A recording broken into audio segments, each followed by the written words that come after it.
Hello po guys. God bless us all po. To God be the glory po ulit. Final part po ito. Final part ng season 25. What is written truly happened. To God be the glory po talaga guys. Sana po sa sino man pong dadaanan ng content ko na to. Sana po try nyo pong umpisahan mula part 1 hanggang final part. Ang motivation ko lang po ang gusto kong ihatid sa ating lahat.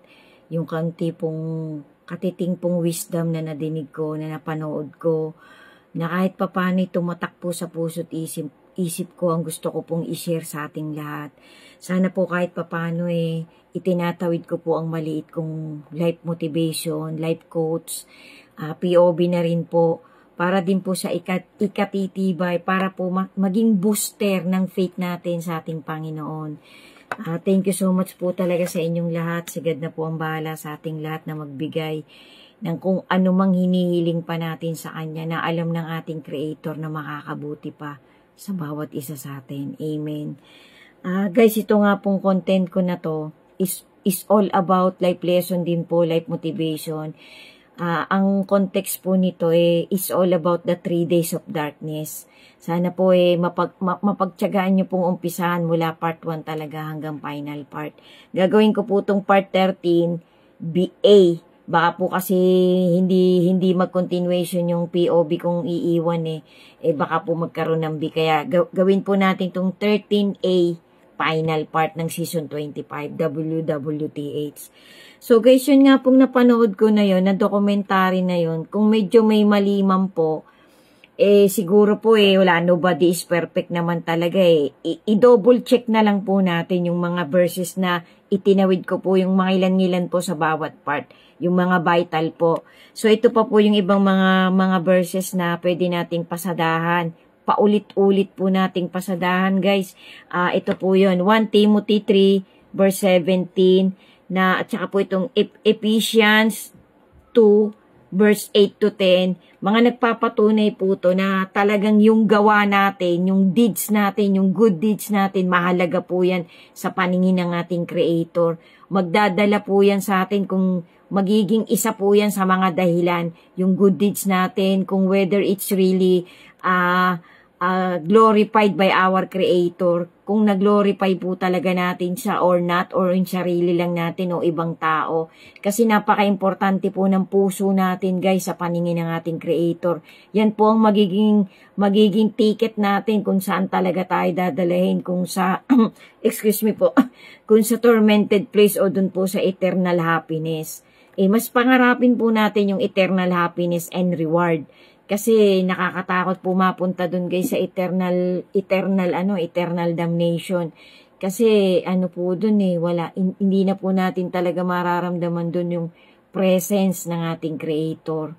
Talagang mawawala na po talaga totally sa buong pagkatao natin ang presence ng ating Panginoon. Kaya mas pangarapin po natin guys habang malusog pa po tayo, habang malakas pa po tayo, kasi napaka-fragile po ng buhay natin. Ito po maitawid ko lang po to kasi ang dami po ngayong lumalabas sa mga iba-ibang platform na kung talagang mga tips po about health, good health, benefits na ganito, ganun. Parang kahit po gawin pa natin yan ng gawin yung mga ibinibigay nilang mga tips. Although yung iba po talaga, kahit ako po sinusunod ko pa rin yung mga napapanood ko Kaso nga po sa dami na ng nakain natin, sa dami na ng ginawa nating hindi talaga nakakabuti sa katawan natin, parang po tayo parang nandun na po tayo sa last 2 minutes yung tik-tak, tik-tak, yung parang tititik-tak na po yung relo, yung parang sasabog na po. So parang parang kumbaga yung iba po, ang dami pong nagsasabi ngayon na gagawin ko na lang yung makakapagpasaya sa akin, kakainin ko na lang din yung mga pagkain gusto ko. Kasi kumbaga sa dami na ng laso na yung hinihinga nga po natin, excuse me, laso na din hindi na po ganun kalinis yung oxygen at yung mga carbon dioxide na nalalanghap natin sa dami po ng lason sa dami po ng gumawa ng mga atomic bomb, mga nuclear warheads, mga kung ano-anong mga dynamite na magpapasabog talaga ng isang bansa. Eh, ang dami pong nakakalat ngayon, iba-ibang bansa, may mga ganyan pong weapon. Kasi nga po yung iba po, mga pinapangarap pa po nila mga gera-gera na yan. Well, anyway, lahat naman po mangyayari talaga kapag ipinahintulot ng ating Creator. So tayo pong mga ordinaryong tao, ang pangarapin na lang po natin guys, be contented with what we have, with our present situation. Maging thankful tayo, maging grateful tayo, maging mapagpasalamat tayo sa araw-araw. Ngayon, kung halimbawa po napikit tayo, binawian na tayo ng buhay ng ating Creator, nasa gitna tayo ng pagkakasala, tuloy-tuloy tayo sa kasamaan, sa kasalanan, wala pong sisihan. Kasi nga po, ang Panginoon ay laging kumakatok sa bawat isa sa atin. Sabi nga po sa Holy Scripture, ako'y tumatawag sa inyo, kumakatok ako sa inyo, hindi nyo ako pinapansin. Kasi binigay na nga po ng Panginoon ang left and right, ang good and bad. So tayo po mamimili na kasi po totoo po talaga yung free will, totoo po yung freedom. Kasi hindi po namimilit ang ating Panginoon. Sabi nga po, pagdating din po nung climax na talagang naghahari na yung Antichrist, hindi natin napigilan sarili natin, sumapi tayo sa kanila, nagpatatak tayo ng mark of the beast, wala na pong bawian yan. Kasi kailangan nga po magtitiis tayo hanggang dulo. Kasi yun po yung test sa atin ng ating Creator. Kapag ka po napagtiisan natin hindi talaga tayo magpapatatak ng mark of the beast, wala pa po kahit sino makakapagsabi kung ano talaga yung mark of the beast. May number po yan na 666, tao po yan. Ngayon, marami po talagang kakaibang mangyayari, paparating na po yun guys. Parang sasabog po yan, boom! Bigla na lang po yung bubulaga sa ating lahat. Kaya kailangan po talaga pangkapitan natin yung faith natin guys. Maging steadfast ang faith natin. Magpatuloy-tuloy tayong magpalingap na tayo ikalingain, yakapin tayo ng pagmamahal at pagmamalasakit ng ating Creator. Kasi yan po talaga yung sandata natin guys, yung faith natin, yung lingap ng ating Creator, yung Word of God, yan po ang magiging shield ng bawat isa sa atin. Panatilihin po natin yan sa araw-araw nating buhay. Amen. Kasi wala po tayong kalaban-laban pag nakahiwalay tayo sa Panginoon, pag hindi tayo kumapit sa Kanya. Napakalakas po ng kapangyarihan nung wicked, nung masama. Ang dami niya pong galamay.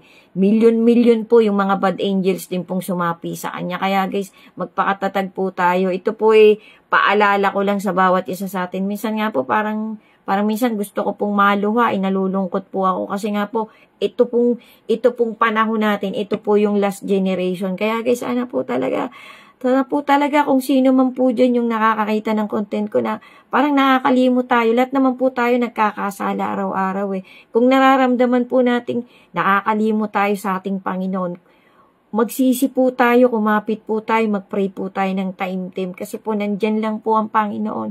Naghihintay lang po siya sa ating lahat. Magpakatibay po tayo guys kasi nandun po talaga tayo.